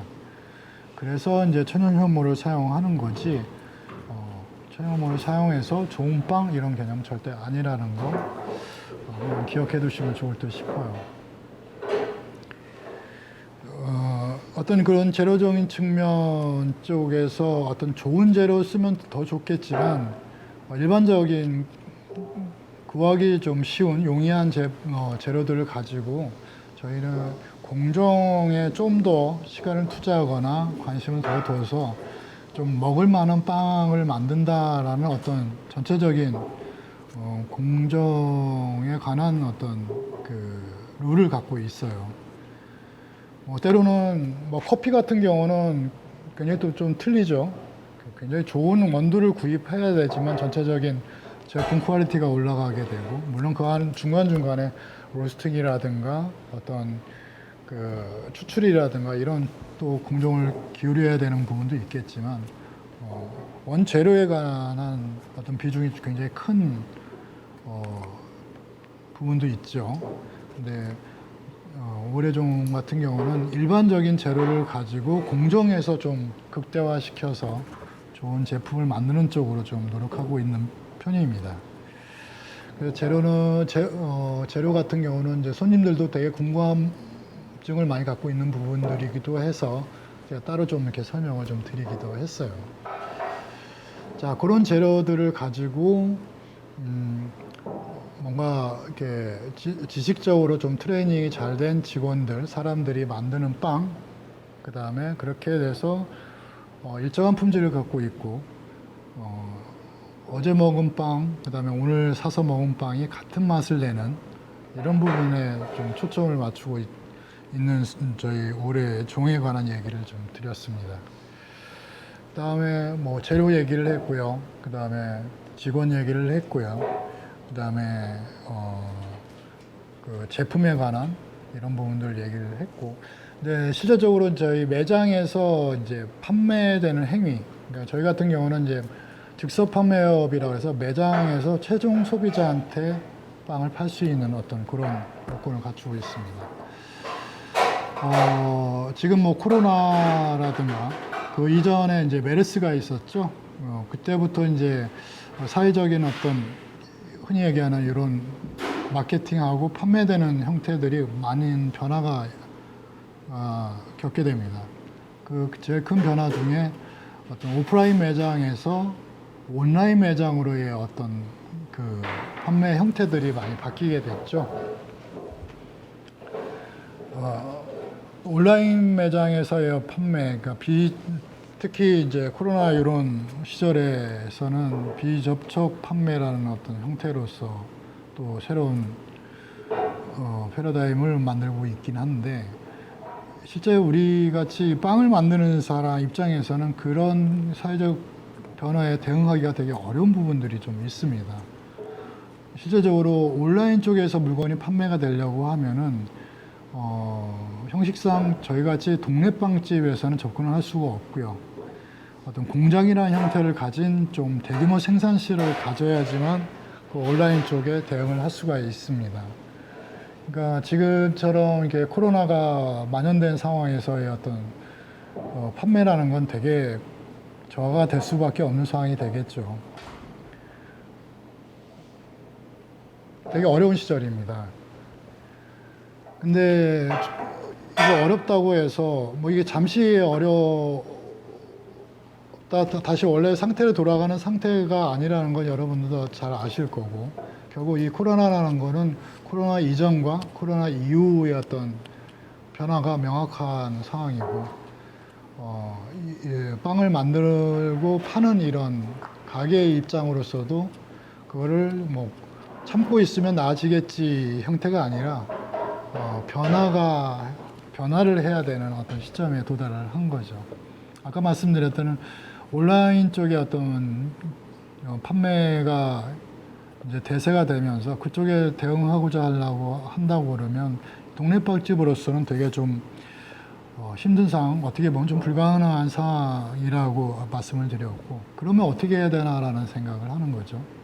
그냥 이렇게 놓고 있어야 되나라고 생각해 보면 결국 문을 닫아야 되는 상황으로 갈 수밖에 없는 상황이고, 제 생각은 그렇습니다. 결국 또 이 상황에서 맞게끔 약간 변화를 줘야 되고 어떤 방향을 좀 만들어 줘야 된다라고 생각하는 거죠. 물론 이제 비접촉의 어떤 시대지만 빵집 같은 경우는 결국 온라인에서 사는 거하고 본인이 가서 직접 확인하고 사는 거의 차이가 굉장히 큽니다.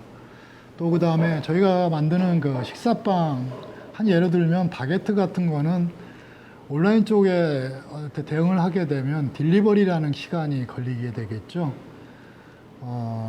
바게트 같은 경우는 오븐에서 나와서 시간 단위로 변하는 빵입니다.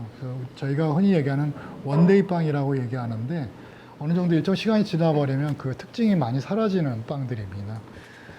그래서 현재 온라인상에 어떤 판매가 될 수 있는 어떤 부분들이 많지가 않은 빵들이죠. 그러니까 저희가 만드는 어떤 식사빵들이 온라인 쪽에 대응하기가 되게 어려운 빵들입니다. 빵 자체가. 그러면 제가 어떻게 해야 되나 고민을 해보면 결국 오프라인에서 빵을 만들고 기존에 해왔던 것처럼 해야 할 수밖에 없는 상황이 돼요. 그러려면 이 코로나라는 어떤 사태에 대해서 어떻게 해야 될까라고 생각하면 그래서 제가 갖고 있는 해법 중에 하나는 좀 더 맛있게 그 다음에 집에서 어떤 식사를 해결하신 분들을 위해서 조금은 다양한 부분들에 대해서 제품을 개발해야 되는 방법 이런 부분들로 뭔가 이 어려움을 좀 넘어간다는 생각을 좀 해보게 돼요. 물론 어떤 소상공인, 작은 가게라는 측면에서 보면 저희하고 다른 어떤 아이템들을 취급하는 부분 쪽에서는 좀 더 다른 방법들이 있을 수는 있겠지만 저처럼 이제 빵만을 생산하는 어떤 가게로서의 고민 중에 하나의 해결책으로 보면 저는 그렇게 결정하고 있습니다. 좀 더 잘 만드는 방법 쪽으로 그 다음에 사서 집에서 식사하는 개념이다 보면 거기에 좀 적당한 빵을 더 만드는 방법으로 판매 확대가 어렵기는 하겠지만 그 정도 어떤 매출로서 제가 충분히 빵 만드는 일을 보람을 갖고 나갈 수 있겠다라고 생각이 들어요. 어떻게 보면 지금 저희가 가게가 3군데가 있는데 이걸 좀 더 줄여서라도 그렇게 나가는 게 저한테는 맞겠다고 생각합니다. 장사해 보신 분이나 하고 계신 분들 속된 말로 그런 말이 있죠. 장사가 잘 될 때는 없었다, 한 번도. 사실은 늘 어려웠고 늘 어느 상황에서 쉽지 않았다는 부분. 코로나라고 그래서 굉장히 큰 어떤 어려움을 만났다 이렇게 생각해 보기보다는 그 어느 때처럼 어려움 일상적인 부분이니 심적으로라도 또 극복해 가자라는 생각을 많이 가져주셨으면 좋겠어요. 저희가 지금까지 좀 운영하는 형태라든가 이런 부분들 이렇게 쭉 우리가 매장 안쪽에서 이루어질 수 있는 부분들에 대해서 설명을 드렸고, 자, 그 빵을 사러 오시는 분들한테 어떤 좋은 커뮤니케이션을 할 수 있을까라는 생각들 하는데, 그게 이제 제가 생각하는 고객 서비스입니다. 사실은 저희가 이렇게 빵을 만드는 분들이 또 이제 판매도 하다 보니 어떤 전문적인 서비스를 좀 기대하기는 어려워요. 좀 세련된 서비스를 기대하기는 어렵습니다.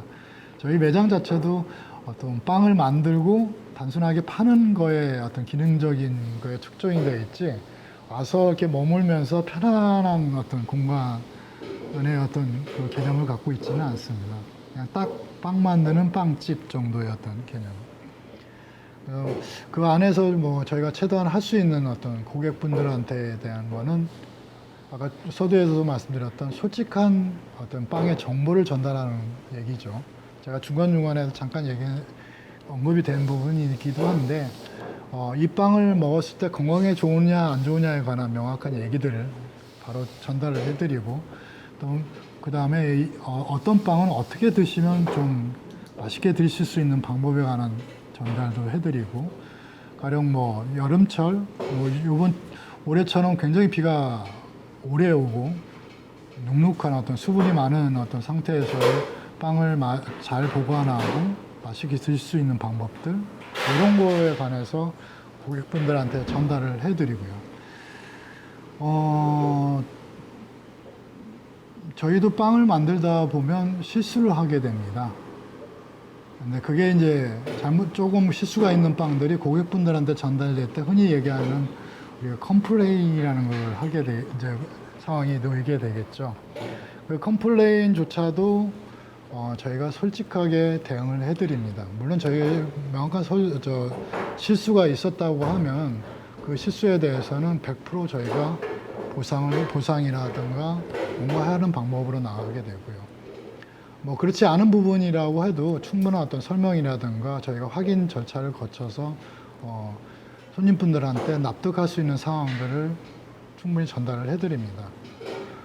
때로 컴플레인의 제일 첫 번째는 사가신 분들이 마음이 상하시는 거예요. 감성적인 부분들이기 때문에 그분의 그런 부분에 대해서도 바로바로 어떤 저희 어떤 미안함이라든가 사과라든가 이런 걸 전달해 드리면서 바로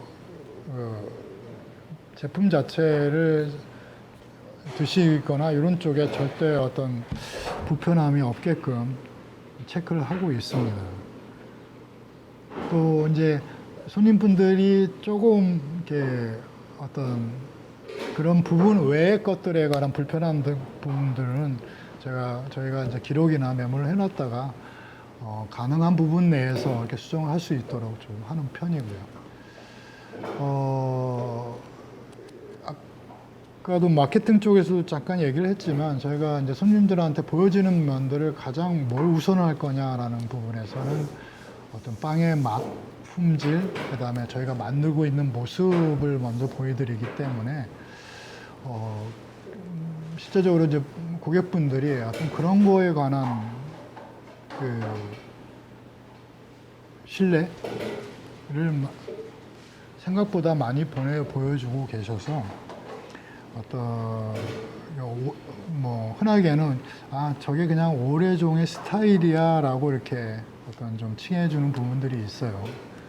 저희 1호점 같은 경우는 굉장히 협소한 가게이고 되게 분주하게 움직이게 되고 공간이 작다 보니까 손님분들도 되게 불편해하세요.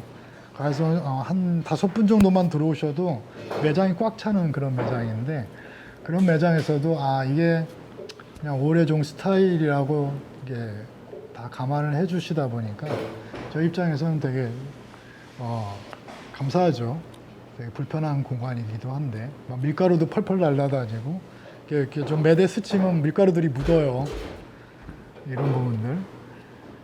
그런 부분들에서 이제는 이제 손님분들이 되게 그런 걸 다 감안하시고 이제 빵을 구입하시니까 저희 입장으로서는 되게 감사하죠. 아주 깔끔한 매장, 뭐 진짜 불편함이 없는 매장이 아니고 좀 이렇게 불편하고 막 밀가루도 날라다니고 하는 매장에서 빵을 구입해 주시니까 항상 감사한 부분이 있습니다.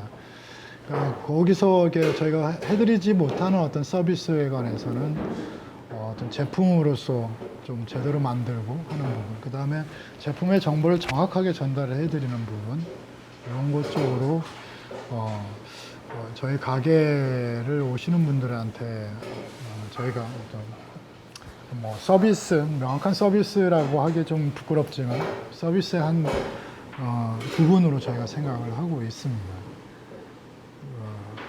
또 고객분들이 생각하는 어떤 의문점이나 궁금한 거는 항상 실시간적으로 저희가 응답해 드리는 부분들이 있거든요. 아까 얘기한 것처럼 어떻게 보면 만드는 방법이라든가 집에서 홈베이킹을 하는데 이런 부분들이 잘 안 된다라는 것들은 언제든지 저희가 매장에 오셔도 아니면 저희가 개인적으로 연락을 주셔도 그거에 대해서는 제가 가능한 부분에 대한 해결 방법이라든가 의미 설명이라든가 이런 걸 전달을 해드리고 있는 편이죠. 어떤 분이 질문을 하세요. 가게가 장사가 잘 되는 것 같은데 먹고 살만 합니까? 라는 질문을 합니다. 그냥 저는 먹고 살만 합니다라는 질문을 하면, 답을 드리면서 딱 요 정도까지면 좋겠다라는 생각을 해봐요. 빵이 더 많이 팔리고 뭐 이런 것도 뭐 좋겠지만 딱 요 정도만 팔렸으면 좋겠다라는 생각을 해봅니다. 그래야 내가 요 정도에서 요 정도 지금 현재 팔리는 거는 실제적으로 이렇게 저희가 막 이렇게 직원들 월급도 주고 관리도 하고 막 이렇게 쓰는 쪽에서는 요것만큼 모자라요. 근데 제 입장에서 요만큼 모자란 상태가 제가 이 일을 좀 더 즐겁게 할 수 있는 하나의 좀 요소가 된다고 저는 좀 생각을 해요. 좀 우아하실지 모르겠지만 저한테는 약간의 긴장감도 필요하고 뭔가 더 해야 된다는 어떤 생각이 나한테는 빵을 만드는 좋은 원동력이 되거든요. 그런 것들이 조금은 모자란 상태가 나한테는 이 일을 지속 가능하게 해갈 수 있는 어떤 부분에서는 좋은 환경이 되는 것 같다 생각을 해요. 물론 뭐 잘 팔려서 많이 팔려서의 어떤 매출이 좋아서의 어떤 부분도 있겠지만 제가 개인적으로 생각한 거는 저는 이 업을 이 일을 꽤 오랫동안이나 좀 즐기고 싶고 영위하고 싶은 생각이 좀 많거든요. 그래서 그런 부분에서는 어느 정도의 어떤 제한점이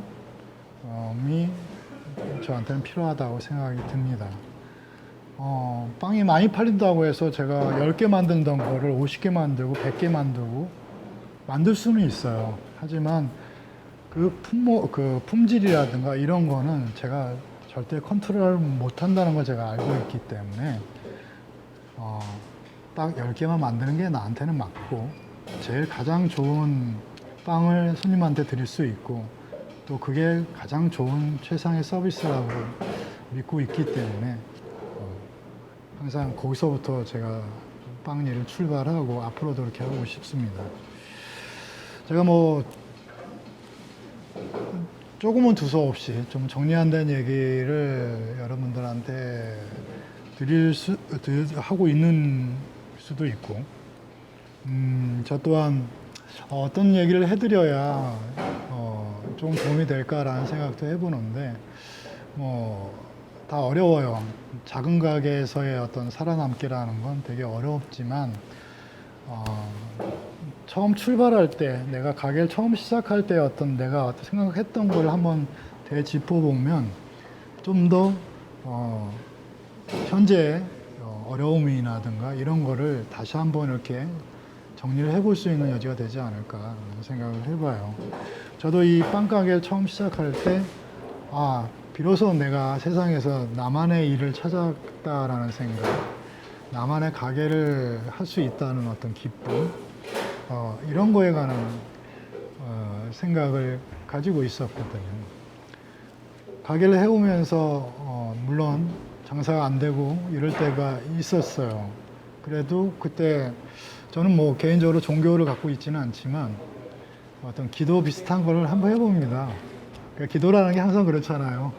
뭔가 이렇게 도와달라, 저한테 힘을 달라, 뭐 이런 식의 어떤 형식이 되는데 저는 이제 기도 비슷한 거를 하면서 하는 얘기가 저는 아직 괜찮습니다 라는 얘기를 해요.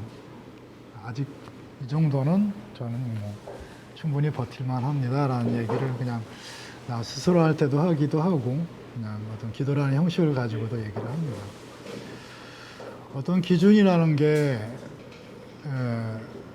장사 잘 되는 가게를 두고 기준을 두면 저는 항상 어렵고 실망할 수밖에 없겠죠. 하지만 제가 처음 가게를 시작할 때 마음가짐을 기준을 둔다 그러면 충분히 지금 견딜 만한 상황이 될 겁니다. 처음 가게를 했을 때 6만 원, 7만 원 팔던 그 매출에서 지금 최소한 못해도 100만 원 이상이 되니까 이거는 굉장히 어느 정도의 나한테는 발전이고 지금 상황이 이렇게 나쁘지 않은 상황이라고 저는 생각하기 때문에 그렇거든요. 그러니까 제가 지금까지 이렇게 뭐 가게 얘기를 하면서 뭐 혹자는 그렇게 말씀하실 수도 있어요. 네가 어느 정도 가게가 장사가 그나마 되니까 이렇게 카메라 앞에 와서 이런 얘기도 하고 하는 거 아니겠는가. 먹고 살기도 힘들어 죽겠는데 라고 했을 때 그런 말이 나올까라고 얘기하는데 맞습니다. 물론 힘들 때는 다른 거 생각은 안 나겠죠. 하지만 이 일을 자신의 가게를 장사 안 된다는 이유로 포기한다는 건 좀 섣부르다 생각을 해요. 실제로 빵집을 놓고 봤을 때 개업을 하고 한 1년, 2년 있다가 폐업하는 가게들이 많아요. 이유는 거의 한 가지죠. 장사가 안 돼서라고 얘기합니다. 근데 실질적으로 이렇게 보면 장사가 안 된 게 아니라 물론 장사가 안 되는 것도 있겠지만 그걸 가게 주인이겠죠. 그걸 하는 분들이 재미를 잃은 겁니다. 흥미를 잃은 거고 그러다 보니까 그 가게를 운영하는 어떤 생각들이 점점 얇아지게 된 거고요. 그래서 결국 포기하게 되는 것 같더라고요. 저도 물론 그런 고비를 한번 넘기긴 했었지만 정말 명확하게 따지면 실제로 그 가게 주인들이 포기를 하는 겁니다. 재미가 없다. 더해서 뭐 하겠는가라는 생각들. 객관적인 상황에서 월세도 못 내는 상황을 이끌어가는 건 좀 바보 같은 짓일 수도 있겠죠. 일찍 포기하는 것도 한 방법일 수는 있겠지만 한번 펼쳐져 있는 멀지 않은 곳에 다시 한번 정리해보고 다시 한번 이렇게 가게 안을 들여다보면 좀 더 이렇게 다시 한번 노력해볼 수 있는 여지가 분명히 있다고 생각이 들어요. 그러니까 한 번 더 본인의 상황들을 살펴본다 그러면 어떤 실마리, 아이디어를 얻지 않을까라는 생각도 해봅니다. 시간이 다 돼가지고요. 예. 그 혹시 이제 소상공인분들이 궁금해하실 만한 질문 두 가지만 드리고 끝낼게요. 예. 하나는 이제 지금 뭐 2년 동안 안 될 거라는 이제 뭐 그런 상황들이 있었는데 이제 지금까지 얘기를 들어보면은 이제 본질에 충실하시고 할 수 있는 것들을 다 하셨잖아요. 그렇게 하다 보면은 이제 될 거라는 확신이 있어서 그렇게 했던 건가요? 아니면 단순히 그냥 즐거워서 그랬던 건가요? 이제 솔직히 말하면 확신은 없었어요. 네. 근데 아까도 얘기했지만 첫 번째 가게 이렇게 진짜 망해먹고 두 번째 기회가 왔는데 그때 생각이 아까도 말씀드린 것처럼 확신은 없었습니다. 하지만 나한테는 마지막이라고 생각했고 마지막인 만큼 정말 더 열심히 해보자라는 생각. 그 다음에 그 열심이라는 그 성격이 남들 다른 가게들처럼 똑같이 아니면 잘 되는 가게들처럼 모양새를 만들어서가 아니라 내가 빵을 처음 배울 때 내가 만들고 싶었던 어떤 빵들에 관한 생각들을 고스란히 담아서 하자라는 생각, 오히려. 그러니까 잘 나가는 빵을 만든 게 아니라 내가 만들고 싶었던 빵을 만들었던 것 같아요. 그러니까 장렬히 전사하자는 어떤 이왕 마지막인 걸 한번 열심히 해보고 전사하자 그런 성격. 확신은 없었습니다, 솔직히. 두 번째 질문인데요. 이제 영등포에 지점이 있다고 예. 하셨는데 이제 그건 커피 리브레와 같이 아, 하는 예. 매장이잖아요. 근데 이제 지금 보면은 이제 다 각자 힘들기 때문에 그런 이제 뭐 업체나 가게들끼리의 이제 콜라보레이션이라고 할 수 있는 형태들도 어떻게 보면 새로운 방법이 될 수 있는데 예. 그게 이제 거기에 대한 단점이나 장점이나 그리고 이렇게 하면 좋겠다라는 뭐 이런 거를 조금 말씀해 주시면. 새로운 형태의 어떤 공간, 새로운 형태의 소비자 입장에서는 되게 좋은 부분들이 있죠. 결국 그게 이제 매출로 연관이 될 거고, 그걸 또 행하는 분들 입장에서는 또 도움이 되는 부분이고,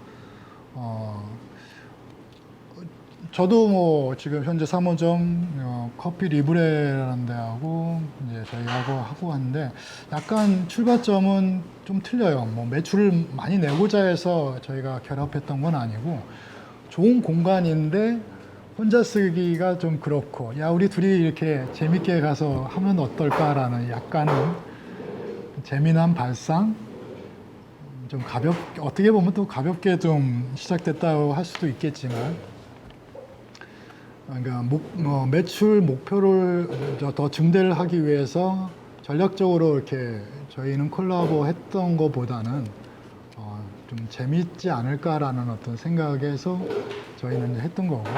근데 말씀 주신 요점이 어떤 각기 다른 어떤 부분에서 이렇게 컴바인 되어 갖고 좀 더 많은 그 매출이라든가 이런 부분에 있어서는 되게 좋은 방법이라고 생각해요. 하지만 제가 조금 염려하는 부분 쪽에서는 둘이 이렇게 매칭이 됐을 때, 두 가지가 매칭이 됐을 때 원래 있던 성격들이 죽어버리는 경우들이 종종 있어요. 가령 이제 커피하고 어떤 케이크하고 업체가 둘이 콜라보를 했는데 케이크 매출이 더 좋아요. 마진도 더 좋다 보니까 케이크 쪽으로 더 신경을 쓰게 돼요. 커피는 뭔가 이렇게 조금 더 더 덜 관심을 주게 되고 뭐 만드는 거에서도 좀 그렇게 되고 이런 경우들이 생겨버리거든요. 그러니까 어떤 두 업체가 이렇게 컴바인하는 경우도 있고 한 분이 커피를 하다가 빵도 하면 좋겠다 해서 이렇게 되는 경우가 있어요. 주체가 한 사람이가 될 때는 큰 부분은 어렵다기보다도 결정에 대해서는 좀 쉽겠지만 두 업체가 이렇게 모였을 때는 그 결정하는 데는 되게 서로 굉장히 의견을 많이 교환을 해야 되는 부분이거든요. 이제 그런 부분들은 경영상, 그러니까 실제 관리상으로는 되게 세심하게 좀 따져줘야 되는 부분이 맞습니다. 그러니까 되게 좋은 업체들끼리 둘이 붙였는데 결국 그런 것 때문에 나중에 이렇게 헤어지는 경우도 생기고 안 좋게 되는 경우도 생기고 하거든요. 지금도 이 정도까지인데 이제 마지막으로 이제 인사하면서 마무리 지어주시나요? 네, 글쎄요. 아까 질문 중에서도 확신이 섰었냐라는 질문. 매 순간 확신은 없습니다. 매 순간 확신은 없고, 될 수도 있고 안 될 수도 있다라고 생각을 해요. 하지만 이렇게 하는 과정에서 나는 뭔가 분명히 하나를 더 얻었던 거가 되고, 저 입장에서는 그렇습니다. 그래서 빵을 하나 내가 손을 대고 내 가게를 할 수 있었던 그 처음 출발점에서 일단 난 이미 행복하다는 생각을 했고, 지금 뭐 빵이 좀 덜 팔리고 하는 부분에서도 그나마 버틸 수 있었던 거는 난 내가 원하는 걸 결정을 했고 선택을 했고 시행을 했던 부분에 대해서는 나는 잘했다라는 생각을 가지고 있습니다. 물론 이 얘기를 뭐 다른 분들한테 그대로 전달해서 이렇게 하라고 할 수는 없어요. 그분들의 상황이 또 다르기 때문에. 하지만 가게, 장사, 힘내셔야 되고 속된 말로 버티셔야 되는 부분들. 그래야 나중에 저희가 힘들었지만 잘했다라는 내 스스로의 어떤 평가를 내 스스로에게 해줄 수 있는 그 상황이 되었으면 좋겠습니다. 어렵지만 모두 다 힘내시고 저도 또한 힘내고 우리 모두 다 힘내는 그런 상황 넘김이 됐으면 좋겠습니다. 건강하시고 행복하십시오. 네.